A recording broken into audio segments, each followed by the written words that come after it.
सब लोगों का एक बार फिर से सारांश कंपटीशन क्लासेस में हार्दिक स्वागत और अभिनंदन है, क्योंकि आप सब लोगों ने जिस प्रकार से सारांश कोचिंग और सारांश टीम के प्रति जो अपार स्नेह बताया है, उनके लिए दिल से हम आपका आभार प्रकट करते हैं और आपसे यही अपील करते हैं कि आने वाली 28 तारीख को जो आपका पेपर है, बातें कम कर दे पहलवान, अरे बातें कम कर दे। मुझे भी पता तू कोरोना से प्रभावित है, क्योंकि कोरोना में क्या हुआ तुम लोगों को पता है क्या? कोरोना में क्या अधिकतर सब लोग घर पे रहे थे, काम धंधा था नहीं, तो कहते ना कि काले गिलारे दौड़े रहे तो रंग न तो बना ही जावे। अब ये सारा घर लुगे गिलारे रिया तो लक्कड़ तो आई गया बात करवा का। अब इलिया यहाँ की कई गलती है। और वास्तव में मैंने ये देखा है कि मैं जितने दिन पढ़ाता था ना, लड़कियों से ज्यादा बातें लड़के करते हैं। बाद में पूछा कारण कही है, सर ये कोरोना को असर है, तो इस कोरोना के असर को कम करो और 2-5 मिनट के लिए सुन लो। जब आप लोगों ने 3 से 4 घंटे अगर यहाँ रह करके अपनी तैयारी को जांचने की कोशिश की है, तो उसी तैयारी में जिन लोगों ने पिछले टेस्ट में अच्छा परफॉर्मेंस दिया है, उन लोगों को पारितोषिक दिया जाएगा। और अगले टेस्ट में भी क्या पता अभी कौन फर्स्ट आएगा, ये तो वही बताएगा जिसने अच्छी मेहनत की है। और आपकी जानकारी के लिए ये भी बता दूं, क्योंकि अपने यहाँ किसी प्रकार का कोई पक्षपात नहीं किया जाता है। जो बंदा जितने सवाल किए हैं, जिसके जितने नंबर हैं, और फिर भी किसी के अगर डाउट हो जाए ना, तो टेंशन मत लेना, बेझिझक सारांश में यहाँ आ जाना, उसकी होमवर्क उसके सामने चेक कर दी जाएगी।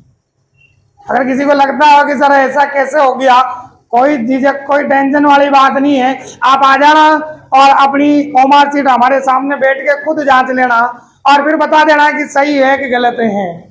पहला, क्योंकि कल हम लोगों ने एक वीडियो डाला था हमारे पेप टेस्ट का, उसमें बहुत सारे लोगों के यूट्यूब पे मैसेज आए थे कि सर रैंक भी बताते हो क्या? बिल्कुल बताते हैं सर। आपके कोचिंग वालों को फर्स्ट लाते हो क्या? मैंने कहा ये तो मैं नहीं कह सकता, ये तो वो विद्यार्थी जो टेस्ट देने आते हैं वो बताएंगे, या फिर आप ही टेस्ट देने आ जाओ जो आप ही बता देना। सही बात। अब बात करते हैं पिछले टेस्ट में जो फर्स्ट, सेकंड और थर्ड आए थे। और आपको पता है पिछले टेस्ट में 2 लड़कियां रैंकर थी और एक लड़का था, जिसमें तीसरे नंबर पे जो लड़की थी उसका नाम है अनीता जाट है। क्या अनीता जाट? अच्छा, कहाँ से हो बेटा एक बार इतना बता दो। तिलांजी कहाँ पड़ता है? तोड़ी सागर मालपुरा के पास है। इसने विश्वास दिखाया सारांश में, और मैं इससे सबके सामने पूछा, बेटा आप कंटिन्यू इस कोचिंग की स्टूडेंट रही हो, बताओ ईमानदारी से इस कोचिंग में आपसे जितनी फीस ली उसके अकॉर्डिंग पढ़ाया कि नहीं पढ़ाया? कैसा लगा अच्छा पढ़ के? चलो धन्यवाद। तो आओ, और मैं मनीष जी सर से रिक्वेस्ट करूंगा कि इस अनीता को इसका पारितोषिक दो और इसका मुंह मीठा करवाएं।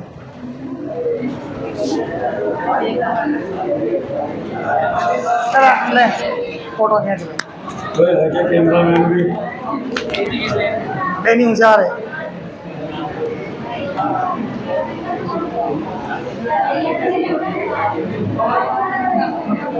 जाके सबके आना चाहिए। हाँ भाई, आधे पहुंच सके। अरे इसको वो कर। हाँ अब ले। हाँ भाई, इसी के साथ सेकंड जो रहे थे, और सेकंड नंबर पे क्या नाम था उसका? सुरेश रेलानी।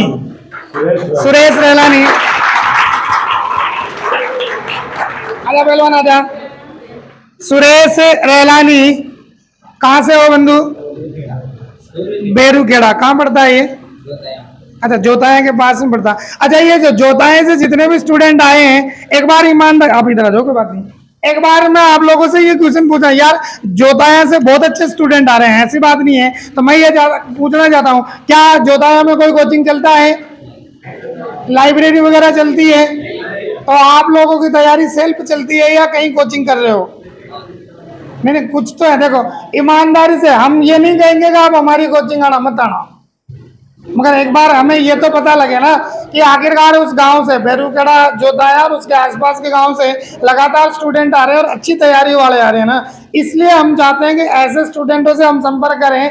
और जब ये खत्म हो जाएगा ना इस आपका BSTC का, इसके बाद में हम लोग एक CET का मेगा टेस्ट रखने वाले हैं और उस CET के मेगा टेस्ट में जो भी विद्यार्थी फर्स्ट के जो 10 विद्यार्थी होंगे ना, उन 10 विद्यार्थियों में CET की फीस 50% फ्री होगी।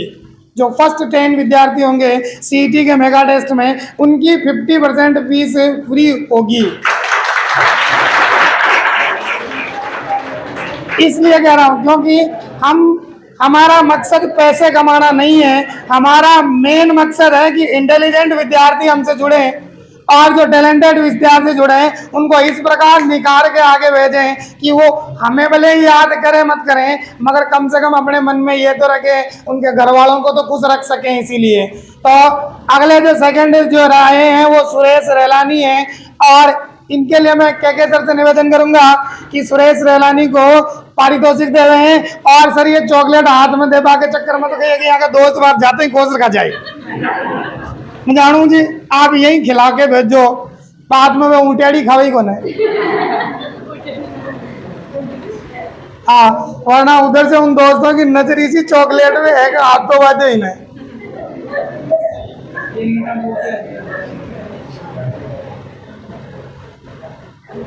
अच्छे से सीधा रखे यार, क्या घबरा रहा है।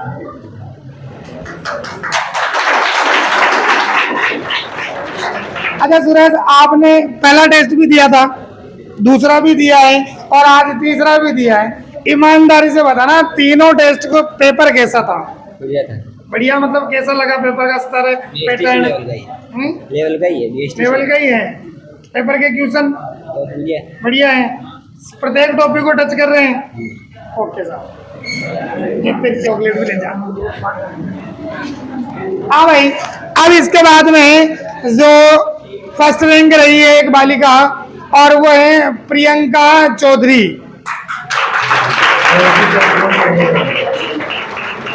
प्रियंका चौधरी आजा बेटा आजा।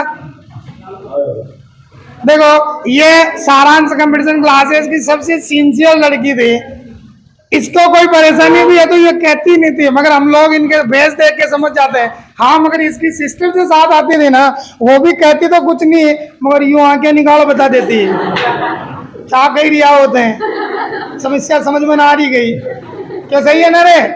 हाँ, और वो है निकिता, इसकी सिस्टर। दोनों अच्छी मेहनती है, मगर निकिता से पहले बाजी मारी किसने है? प्रियंका ने। तो मैं अपन दोनों देते हैं ना सर।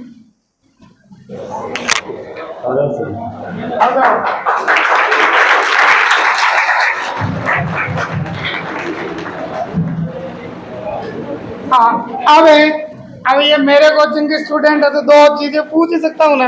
वैसे ये क्लास में कभी नहीं बोलती थी, बहुत कम बोलती थी। हाँ निकिता को जरूर उकसाती थी, तू कहते अब आज तेरे को ही बोलना पड़ेगा। लगभग 3 महीने से आ रही है ना, तो कितने महीने से आ रही है कोचिंग? 3 महीने से आ रही है। तेरे को कैसा लगा यहाँ पढ़ के? बुरा लगा तो कहते बोल बढ़िया लगा। चल ठीक, तो अगली बार देखते हैं कि इस कॉन्सेप्ट को कौन लेके जाता है।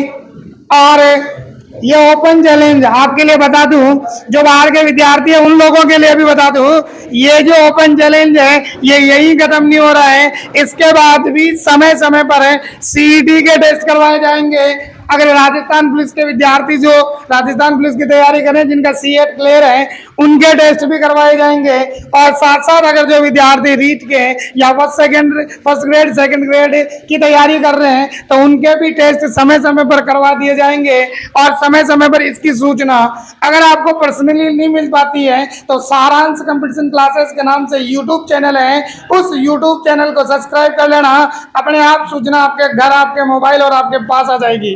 और उसी के साथ साथ और एक बड़ी बात है, और साथ ही साथ बहुत सारी क्लासेज हम ऑनलाइन करते हैं, तो वो भी आप अगर इसको सब्सक्राइब करते हो तो वैसे हम ये नहीं कह सकते हैं कि हम सब कुछ हैं, मगर ये कह सकते हैं कि हम सब कुछ हैं या नहीं, मगर हमारे पास पढ़ने वाले को बहुत कुछ देके सब कुछ बना सकते हैं, क्योंकि हम शिक्षक हैं और शिक्षक जो चाहे वो बना सकता है। इसीलिए कहा जाता है शिक्षक और सड़क एक ऐसा मार्ग है जो लोगों को मंजिल तक पहुंचाते हैं और खुद वहीं रहते हैं। और इसी के साथ कुछ मैं चाहूंगा कि कुछ शब्द अब हमारे जो कोचिंग के जो डायरेक्टर सर हैं के सर, और ये कुछ कहेंगे और मैं तो इनसे यही कहूंगा कि अपने ही अंदाज में वो 2-4-5 बातें। चले मित्रों, तो आज अपन ने देखा कि आपने टेस्ट दिया और उसमें आज भी वही गलतियां दोहराई गई थी मित्रों, कि जैसे 2 लाइन है कि मंजिल मिले या नहीं मिले तो मुकद्दर की बात है, मंजिल मिले या नहीं मिले ये तो मुकद्दर की बात है, लेकिन हम कोशिश भी ना करें ये तो बिल्कुल गलत बात है। तो चलो, अब जैसे आज अपने लास्ट में देखा जैसे 5-10 मिनट बच रहे थे आपके एग्जाम के, और उसमें बहुत सारे बच्चे जिन्होंने ओ मार्कशीट में कुछ भी गोले नहीं भरे थे, 10-20 गोले भर के छोड़ रखी थी पूरी खाली, और उन्होंने शायद सोच रखा था कि लास्ट के समय अपन भर लेंगे। तो ऐसा एग्जाम के अंदर कतई नहीं करना भाई। क्या पता 5-10 मिनट में आप 10-20 गोले भर पाओ, क्या पता आपने सभी टिक्स पेपर के अंदर सही लगाए हो लेकिन आपको भरने का समय नहीं मिले, ऐसा कतई नहीं करना। जैसे आप पेपर करना शुरू करो 10-20-25% कर लो और उसके बाद आप पेपर के अंदर भर दो भाई, तो बाकी बाद में दिक्कत नहीं आएगी। तो सजेशन थोड़ा यही था कि आप जो पेपर और मार्कशीट में आप गोले भरते हो उनका थोड़ा ध्यान रखें, बाकी आपका सब लेवल ठीक था भाई, बाकी और कोई दिक्कत। अच्छा, और एक लास्ट मैंने जो देखा है कि अधिकतर विद्यार्थी जीके हिंदी इनको आसानी से निकाल लेते हैं, उलझते हैं, तो वो इसमें फिर बाद में लास्ट में पूछते क्या हो गया सर मैं रीजनिंग में उलझ गया। तो मैं एक बार मैं मेरे रीजनिंग वाले सर से निवेदन करूंगा कि ये रीजनिंग में उलझ जाओ जन सुलझा को सिखाओ। वैसे अब तो क्या सिखाएं, मगर उस पेपर में रीजनिंग से कैसे पार पढ़ाएं। 2 मिनट में सर एक ऐसी रामबाण औषधि दे दो कि ये जब अगले वाले जो इसका फाइनल एग्जाम है उसमें रीजनिंग में ये नहीं बोलते रीजनिंग को हो जाके निकालते। सबने रीजनिंग का पेपर भी दिया होगा। हाँ, सबसे आसान पेपर था, बाकी तो 2 पेपर बनाए थे उनमें से। लेकिन ध्यान रखना रीजनिंग को कभी लास्ट में मत करना, ये बार बार बताता हूं मैं सबको, फिर भी सबके सब रीजनिंग को लास्ट में करने लग जाते हैं। बार बार बोल दिया मैंने, सारे स्टूडेंट को पर्सनल भी बोल दिया कि लास्ट में मत किया करो, फिर भी लास्ट में करते हो। लास्ट में करते हो तब क्या होता है, जैसे थोड़ा सा टाइम बचा, मान लो आधा घंटा बच गया और क्वेश्चन आपके 25-30 रह रहे हैं, फिर आपके हाथ पैर फूलने लग जाते हैं, तो दिमाग चलना है ना वो चलेगा ही नहीं। इसलिए या तो रीजनिंग को पहले करो या फिर जो आपकी एक सब्जेक्ट कर लिया आपने, दिमाग चलने लग गया, उसके बाद में करो, लास्ट में मत किया करो। लास्ट में करते ही थोड़ा सा टाइम रहते ही फिर कितना ही आसान पर्सन हो आप गलत करके आओगे, उसको होगा ही नहीं आपसे वो सवाल ही। और एक बात और, जो आप रीजनिंग में एक क्वेश्चन कर रहे हो, मान लो उसका आंसर नहीं आ रहा ना, तो उसको छोड़ दो, आगे वाले क्वेश्चन पे जाओ। कुछ क्वेश्चन तो ऐसे भी आ जाएंगे जो गलत रहेंगे एग्जाम में भी, जो सिर्फ टाइम वेस्ट करने के लिए आएंगे, इसलिए उनको छोड़ करके आगे वाले क्वेश्चन सोल्व करना, बस यही कहना चाहूंगा। और लास्ट में मत करना रीजनिंग को। तो बहुत बहुत धन्यवाद है। और अब सभी विद्यार्थियों को आपकी जो आगामी जो एग्जाम है 28 तारीख को, उस एग्जाम में आप सब लोगों को हमारी ओर से हार्दिक शुभकामनाएं। और हम यही चाहते हैं कि आप सब लोग आपके फाइनल एग्जाम में अच्छे नंबरों से और राजस्थान की प्रत्येक कॉलेज में जाएं और हमसे मिलने के लिए 2 साल बाद आए। कितने साल बाद है? 2 साल बाद। और 2 साल बाद आयोगे ना, तब आप किसकी तैयारी के लिए रहे? रीट की तैयारी के लिए, या फिर आपकी अगली उच्च गए। हम नहीं चाहते हैं, और हमारा ये है कि हम नहीं चाहते हैं कि अगली बार बीएसटीसी के एग्जाम में आप सब बैठो, सब इसी बार सिलेक्शन लेके जाओ रे, अगली बार तो बैठना ही नहीं है। अगली बार बैठेंगे तो उस एग्जाम में जिसके बाद में जेब में नोट अब लग जावे, है ना। तो सबके लिए एक बार फिर से तहे दिल से आप सबका आभार और धन्यवाद है। बस आप लोग इसी प्रकार सारांश टीम और सारांश के साथ बनाए रखिए। ये सारांश आप सब लोगों को कहाँ ऊंचाइयों तक पहुंचाता है। और लास्ट में वही चीज अपने 2 टैगलाइन, तू हंस तू मुस्कुरा तू रोना कम कर दे, तू जिंदा है तो घर वालों की में नहीं कहना है। ओके साहब, विसर्जन।